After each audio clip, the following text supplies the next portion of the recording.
yam za agdao pinyaki ko yam na ish na biotama ko yam ha kausen ma chau kan chu yoi mật pa chau de ha tu nen peken mật pa ha speken mật pa vihen ka ko tinyi go tu ki yo et siam at ja te gohtsen dun mo ha ana mật ko tu ke es na dun mo ha tu nen di tu yo yomben Estenion ha ne vim de koch me dochtum. Dus mukte ke jam vin ka ha agdao kot nyek ko yam na ish na biotum es yam ma chao da kochen ma chao con chuyo. Muy buenos días, hermanas y hermanos. Quiero en primer término agradecer la invitación que nos ha formulado la diputada Araceli Ocampo Manzanares para estar presente en este foro relacionado con la educación indígena y rural en las leyes secundarias de la reforma educativa del año 2019. Muchas gracias, diputada, por invitarnos en esta importante reunión de trabajo. Y también quiero agradecer a la diputada Idalia Reyes Miguel, quien es secretaria de la Comisión de Educación, y a nuestra hermana, la diputada Irma Juan Carlos, por acompañarnos en este importante evento.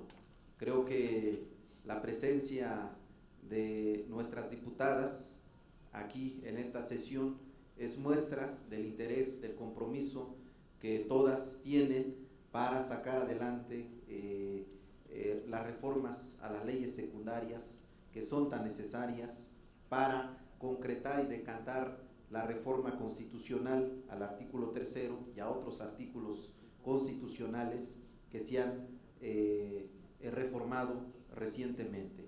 También quiero agradecer la presencia del doctor Javier López Sánchez, quien es ahora el director general de Educación Indígena y quien tendrá la responsabilidad, sin duda alguna, de implementar las normas constitucionales y legales que aquí se están construyendo. Gracias, doctor Javier, por acompañarnos, y también agradecer la excelente exposición del embajador José Crespo Fernández, embajador de Bolivia, y que, como nos lo ha expuesto hace unos momentos, pues han tenido avances importantes en la materia. Para hacer mi intervención, en primer lugar yo quisiera destacar la importante reforma constitucional que se ha hecho en este honorable Congreso de la Unión, que ha sido aprobado también por la mayoría de las entidades federativas y que sin duda alguna plantea el nuevo marco constitucional para el nuevo modelo educativo que ha planteado nuestro presidente de la República, el licenciado Andrés Manuel López Obrador. Destacar en particular los tres componentes fundamentales en lo que atañe a la educación relacionada con los pueblos indígenas de nuestro país. En primer lugar, esta reforma al párrafo 11 del artículo 3, en donde ya se reconoce la incorporación de las lenguas indígenas de nuestro país en los planes y programas de estudio. Esto sin duda alguna marca un hito en la historia constitucional de nuestro país, porque si bien antes teníamos una ley general de derechos lingüísticos de los pueblos indígenas con sustento en el artículo 2 de la Constitución Federal, hoy en el ámbito educativo tenemos ya este reconocimiento explícito de nuestras lenguas indígenas en el marco de la formulación de la definición de los planes y programas de estudio.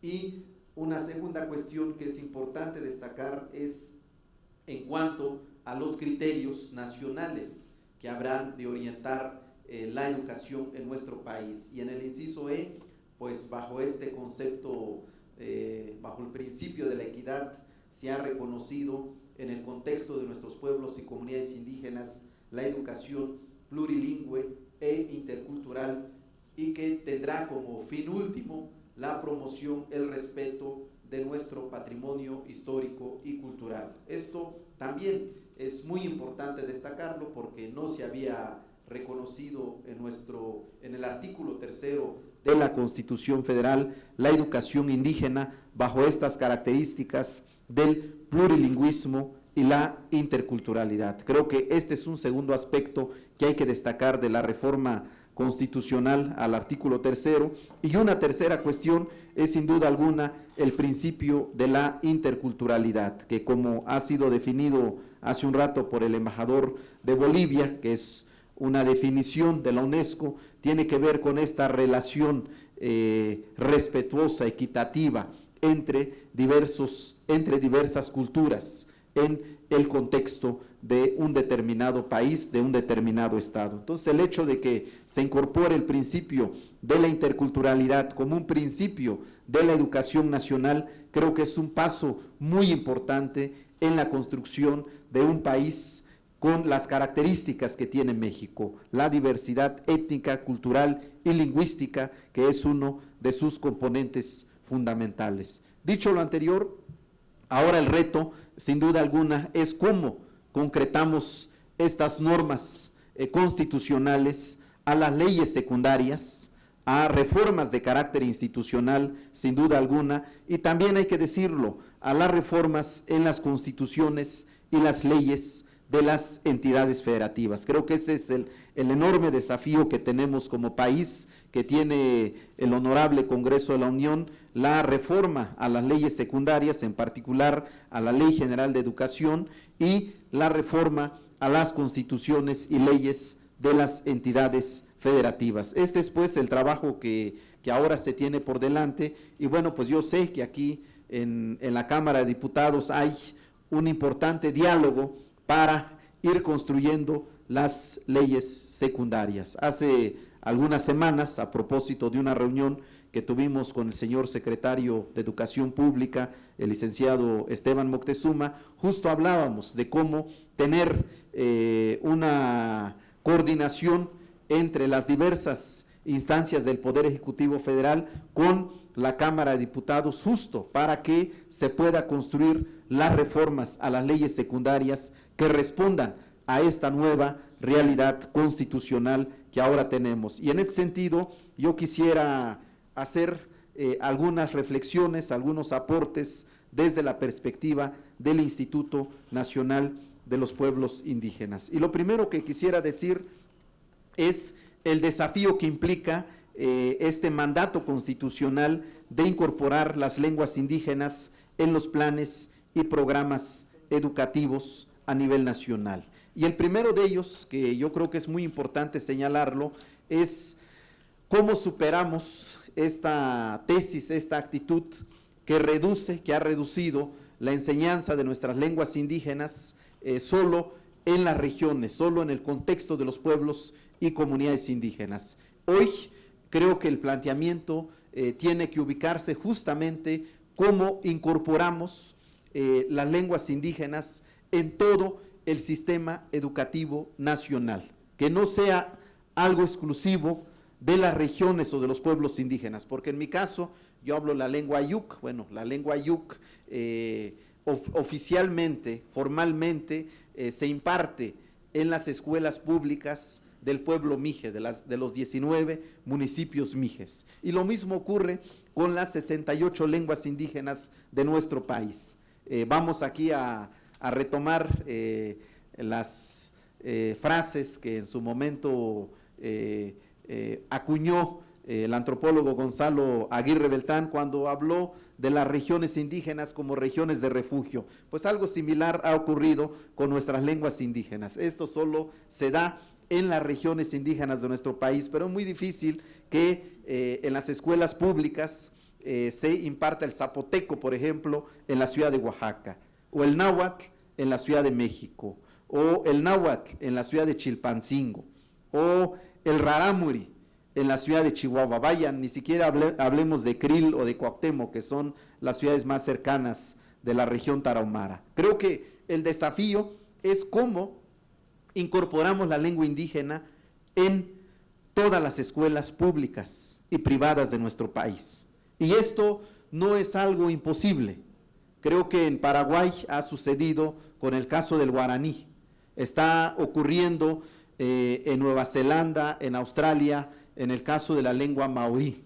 Creo que es un desafío que tenemos como país. Y para mí, sería la verdadera revolución educativa, que el mexicano y la mexicana hable una lengua indígena. La lengua indígena del lugar. Por ejemplo, que aquí en la Ciudad de México se imparta la lengua náhuatl. Creo que sería un paso de trascendental importancia. Así como el señor secretario de Educación Pública ha hecho el anuncio de que va a haber orquestas, escuelas de música, entiendo yo, en todo el país, pues que también tomemos el desafío de que la lengua indígena sea una lengua que se enseñe en todas las escuelas que forman parte del sistema educativo nacional. Creo que este es el gran desafío que tenemos y que por lo menos el mexicano o la mexicana tenga la posibilidad de hablar tres lenguas, de que se enseñe, de que aprenda tres lenguas en las escuelas públicas, la lengua indígena del lugar, el castellano y el inglés. Creo que es un planteamiento que las diputadas y los diputados tienen que valorar con absoluta responsabilidad y compromiso, porque es ya un mandato constitucional. Ese es el primer punto que quisiera yo abordar. Y en cuanto a la sustancia, volviendo a hablar de las lenguas indígenas, yo pienso que en el caso de todas las escuelas públicas del país, públicas y privadas del país, la lengua indígena tendría que ser materia de enseñanza, materia de estudio. Esto implica que cualquier alumna o alumno tendría que aprender la lengua en sus 4 funciones básicas, que es hablar, entender, escribir y leer. Y en el caso de las regiones indígenas, además de que tendría que ser materia de estudio, yo diría que la lengua indígena tendría que ser medio de enseñanza. ¿Esto qué implica? Implica, por ejemplo, en el caso mije, que además de que el niño y la niña mije tendría que aprender la lengua indígena como parte de la tira de materias que se enseña en la escuela, también tendríamos que proponernos que el maestro y la maestra use como medio de instrucción, como medio de enseñanza, la lengua indígena y no el castellano como ahora ocurre normalmente. Creo que eso también tendríamos que proponérnoslo como un desafío. Esto en cuanto a la cuestión de las lenguas indígenas. En cuanto al tema ya de la educación indígena, con las características de lo plurilingüe y lo intercultural, allí lo que yo señalaría es que tenemos que pensarlo esto desde una perspectiva integral. Hoy, lamentablemente, la educación indígena se concibe fundamentalmente en el ámbito de la educación básica, preescolar y primaria fundamentalmente. A nivel de las secundarias tenemos ya dificultades. Por ejemplo, en Oaxaca nosotros tenemos